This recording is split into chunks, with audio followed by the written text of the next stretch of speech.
Chapter 8. Jesus feeds the 4,000.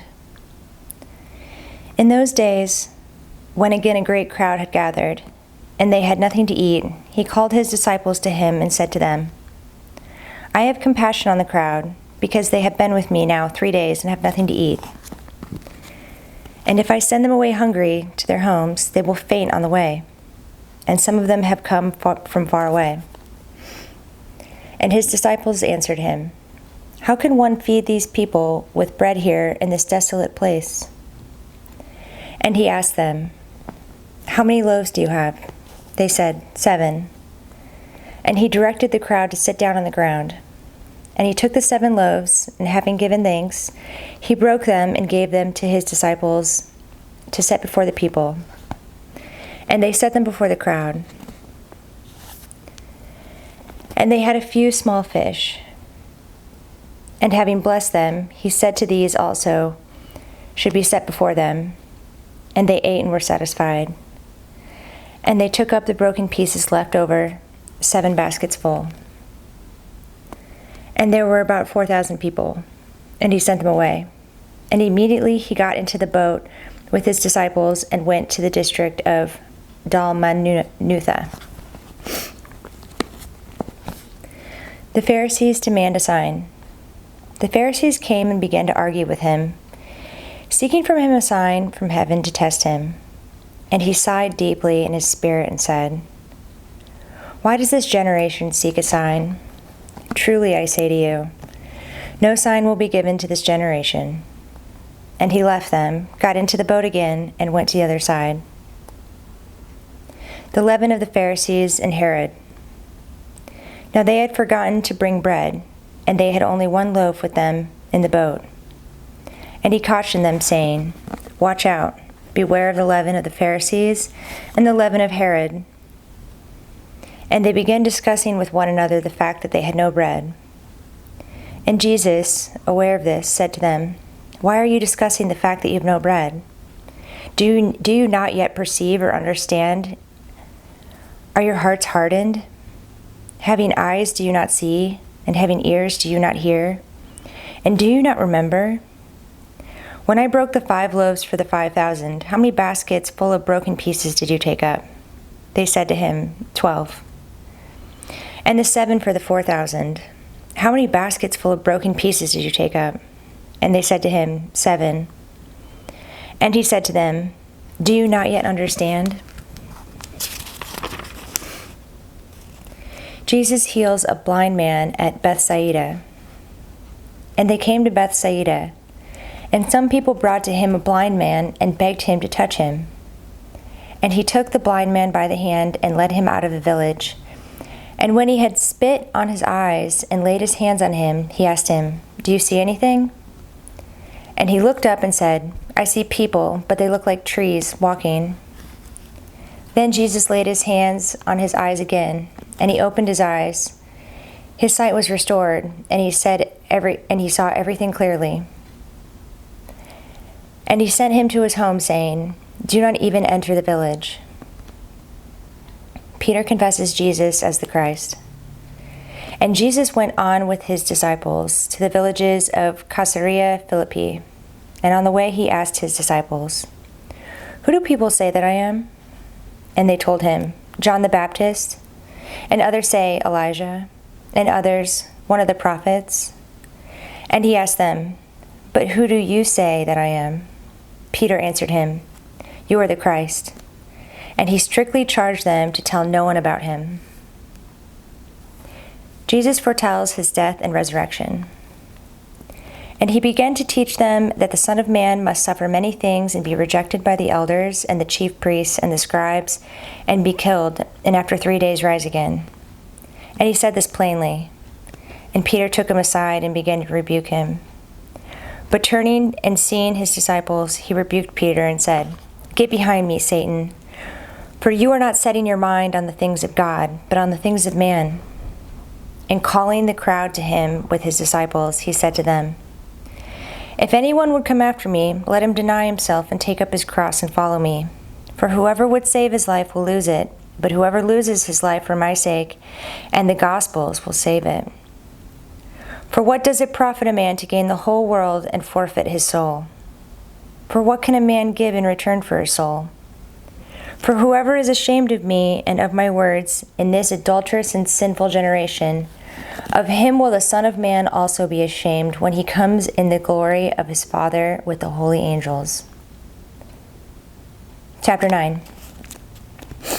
And he said to them, Truly, I say to you, there are some standing here who will not taste death until they see this kingdom of God after it has come with power. The Transfiguration. And after 6 days, Jesus took with him Peter and James and John, and led them up a high mountain by themselves. And he was transfigured before them, and his clothes became radiant, intensely white, as no one on earth could bleach them. And there appeared to them Elijah with Moses, and they were talking with Jesus. And Peter said to Jesus, Rabbi, it is good that we are here. Let us make 3 tents, one for you, and one for Moses, and one for Elijah. For he did not know what to say, for they were terrified. And a cloud overshadowed them, and a voice came out of the cloud. This is my beloved Son. Listen to him. And suddenly, looking around, they no longer saw anyone with them but Jesus only. And as they were coming down to the mountain, he charged them to tell no one what they had seen until the Son of Man had risen from the dead. So they kept the matter to themselves, questioning what this rising from the dead might mean. And they asked him, Why do the scribes say that first Elijah must come? And he said to them, Elijah does come first to restore all things. And how is it written of the Son of Man that he should suffer many things and be treated with contempt? But I tell you that Elijah has come, and they did to him whatever they pleased, as it is written of him. Jesus heals a boy with an unclean spirit. And when they came to the disciples, they saw a great crowd around them, and scribes arguing with them. And immediately all the crowd, when they saw him, were greatly amazed and ran up to him and greeted him. And he asked them, What are you arguing about with them? And someone from the crowd answered him, Teacher, I brought my son to you, for he has a spirit that makes him mute. And whenever it seizes him, it throws him down, and he foams and grinds his teeth and becomes rigid. So I asked your disciples to cast it out, and they were not able. And he answered them, O faithless generation, how long am I to be with you? How long am I to bear with you? Bring him to me. And they brought the boy to him, and when the spirit saw him, immediately it convulsed the boy, and he fell on the ground and rolled about, foaming at the mouth. And Jesus asked his father, How long has this been happening to him? And he said, From childhood. And it has often cast him into fire and into water to destroy him. But if you can do anything, have compassion on us and help us. And Jesus said to him, If you can, all things are possible for one who believes. Immediately the father of the child cried out and said, I believe, help my unbelief. And when Jesus saw that a crowd came running together, he rebuked the unclean spirit, saying to it, You mute and deaf spirit, I command you, come out of him and never enter him again. And after crying out and convulsing him terribly, it came out, and the boy was like a corpse, so that most of them said, He is dead. But Jesus took him by the hand and lifted him up, and he arose. And when he had entered the house, his disciples asked him privately, Why could we not cast it out? And he said to them, This kind cannot be driven out by anything but prayer. Jesus again foretells death, resurrection. They went on from there and passed through Galilee.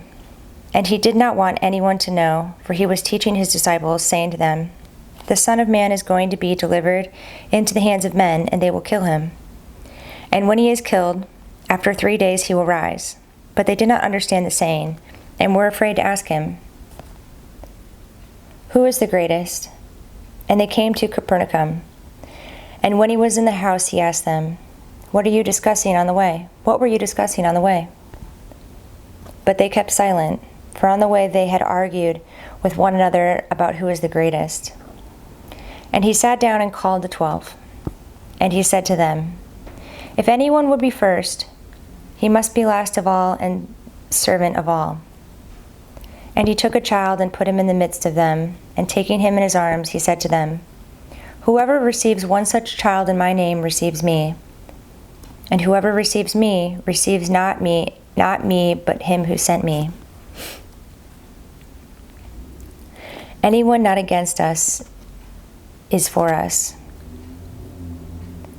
John said to him, "Teacher, we saw someone casting out demons in your name, and we tried to stop him because he was not following us." But Jesus said, "Do not stop him, for no one knows who does a mighty work in my name. For no one who does a mighty work in my name will be able soon afterward to speak evil of me. For the one who is not against us is for us. For truly, I say to you, whoever gives you a cup of water to drink because you belong to Christ will by no means lose his reward." Temptations to sin. "Whoever causes one of these little ones who believes in me to sin, it would be better for him to have a great millstone. It would be better for him if a great millstone were hung around his neck and he were thrown into the sea. And if your hand causes you to sin, cut it off. It is better for you to enter life crippled than with 2 hands to go to hell, to the unquenchable fire. And if your foot causes you to sin, cut it off. It is better for you to enter life lame than with 2 feet to be thrown into hell. And if your eye causes you to sin, tear it out. It is better for you to enter the kingdom of God with 1 eye than with 2 eyes to be thrown into hell, where their worm does not die and the fire is not quenched. For everyone will be salted with fire. Salt is good, but if the salt has lost its saltiness, how will you make it salty again? Have salt in yourselves, and be at peace with one another.